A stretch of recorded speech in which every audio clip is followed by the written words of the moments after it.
But before I talk about control, Senator Pia reminded me na binabasa niya ang dami na lumabas about participation sa impeachment through online. Wala pong katotohanan na yung amendment ng rule na to ay nakaugnay sa amendment sa rule sa impeachment. Bakit po? Unang-una, inadapt na po namin yung rule sa impeachment. Pag binago namin yun, they pa-publish pa, tatagal pa po yun. So, ngayon po, ang pinag-uusapan ay rule sa Senado. Wala pong katotohanan yung mga nagpo-post na nagsasabing ito po ay may kinalaman sa impeachment. Why is control important? Because the control, the chairman, schedules the hearing. So meaning, kung mababalik sa kanila, iske-schedule ba nila yung flood control hearing? Kung iske-schedule nila, kontrolado din po ng majority at ng chairman sino ang iimbitahin. Kontrolado din kung once a week, once a month.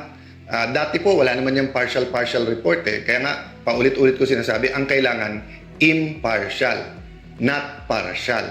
And paano ka maglalabas ng partial na hindi mo pa nabubuo yung theory kung ano talaga nangyari? Tignan nyo po, sabi ng Office of the Ombudsman, may mastermind.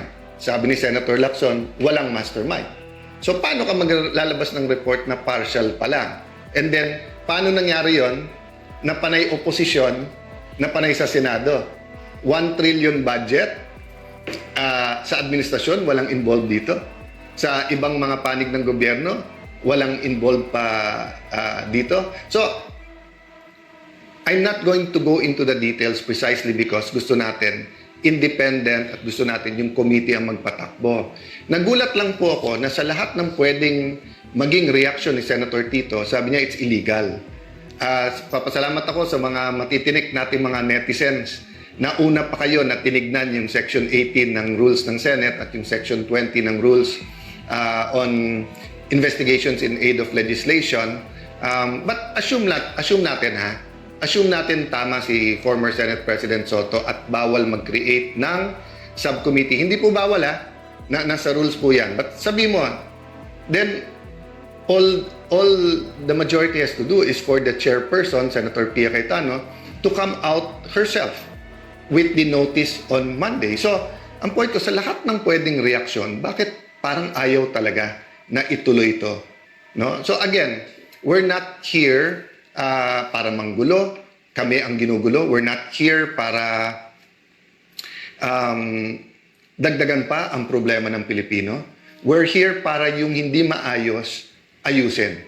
So until we have true repentance and true reforms, corruption will continue at the highest levels.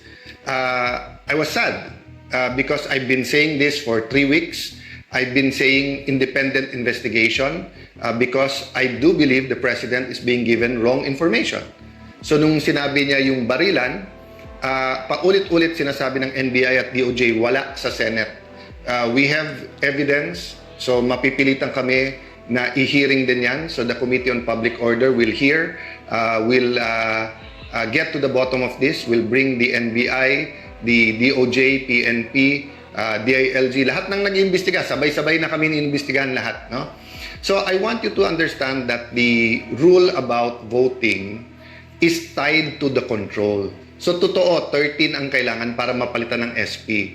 Pero ang magpapatawag po ng hearings ay yung chairperson. So isang strategy po ngayon ng 11, kaya napansin nyo po every weekend, sila ang gumagawa ng sinasabi nila, may babaliktad, may sasama na sa kanila, may nag-iisip. Alam nyo po ang kudeta, ang isang essential element po dyan ay stealth o kaya yung tahimik, ibubulaga ka, magugulat ka. Diba?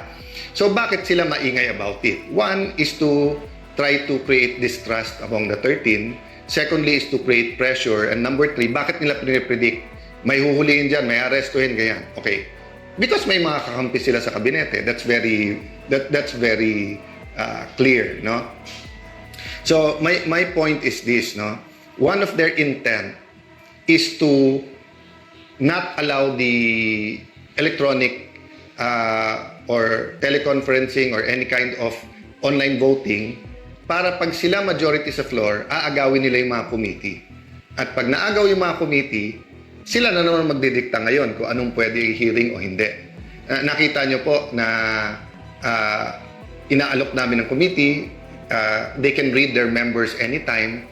So nagugulat lang ako kay let's say kay Senator Erwin paulit-ulit na wala daw napasa during my time and mabagal, etc.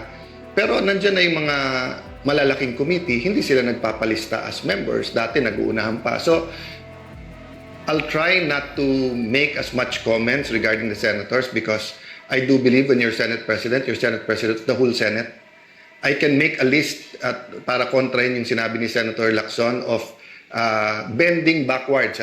Sila bending the law, bending the rules. Ako bending backwards. Lahat ng request nila, hindi ko na isa-isahin. Basta't kaya, ginagawa. Sa impeachment po, consensus. I did not dictate anything and maayos na lahat yan.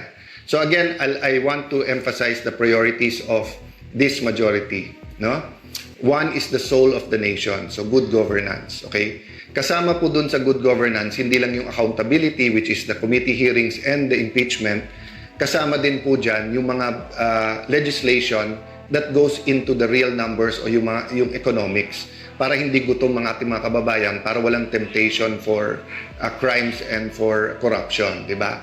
So, kasama sa good governance, accountability, blue ribbon, kasama din po dyan yung impeachment, no? Then, as I said, kasama din po dyan yung real numbers. So, many other things will come up. There are administrative things, but as you see, no?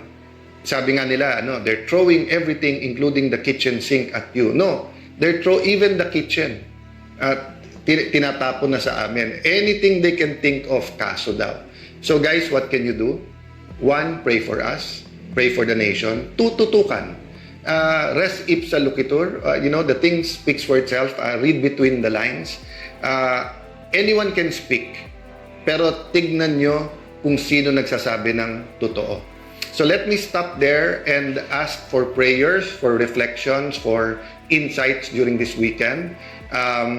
Hopefully, both sides will have their numbers in full force Monday. But yun nga, tuloy kasi yung takutan at yung sinasabing maaresto na and then kung sino-sino ninename nila na babaliktad. What's happening in the Senate, lahat tayo may stake dyan. Ang ating, pati yung hindi pa botante, all Filipinos have a stake there because we all came together under different constitutions saying that check and balance and an independent legislature is good for the nation. Because in the past, pag na-concentrate ang lahat ng power sa isang opisina o tao, abuse ang nangyayari. Ngayon nga po, separate ang House at Senate, separate ang judiciary, separate po ang executive. Nagkaroon ng flood control scam. Nagkaroon ng kung ano nung smuggling. Nagkaroon ng yung problema sa BIR, di ba? In the first few years, yung kung ano-anong nabuko ng mga kalokohan. So, it's ongoing in every level of government, from the barangay until the national government. So, if power is going to be concentrated just in the executive, kawawa naman tayo. I don't think the president wants this. And I continue to extend a hand of working together professionally. But I really think he's not getting the right information. So I do hope that the senior officials in the cabinet will be able to get the right information and throw the right information. Because one, yung 11, nang-o-onset talaga, hindi nagbibigay ng tamang informasyon, then there are forces, spiritual and physical forces in this nation that wants to keep us poor, that wants to keep corrupt, that wants to take out hope. So where I started, that's where I'll end. Don't lose faith, mga kababayan. Have faith.